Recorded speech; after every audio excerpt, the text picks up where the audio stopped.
Hello guys, welcome to my channel. Today we are going to see how to fix a Free Fire black screen on Bluestacks 5. Let's fix it guys. Just need to open up Bluestacks and click on this icon and close the Free Fire.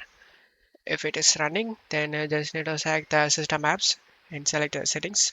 Select apps and scroll down and select the Free Fire and select the force stop option and select OK. And now select the storage option and select a clear storage option and select OK. And now close stuff here. Click on the three slash on the top and select settings. In CPU allocation, click on the drop down and select half of your CPU cores. In your case, you have 8 cores in your CPU, then just need to select 4. And here, the same thing for RAM. If you have 16 GB RAM, then select 8 in here.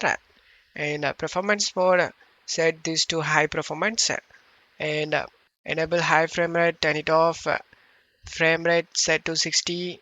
VSync, turn it off and select save changes option and select restart now.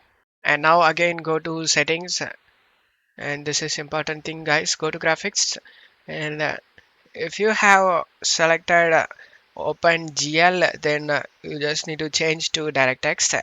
If you have selected DirectX, then change to OpenGL and select Save Changes option and restart it.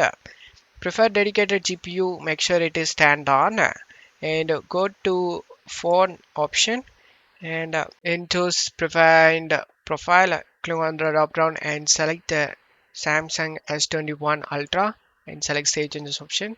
And now go to About and select check for updates and make where BlueStacks up to date. If any updates available, select download updates option and it will get downloaded. Select this folder icon and install this micro installer, and this will help you to update your BlueStacks guys.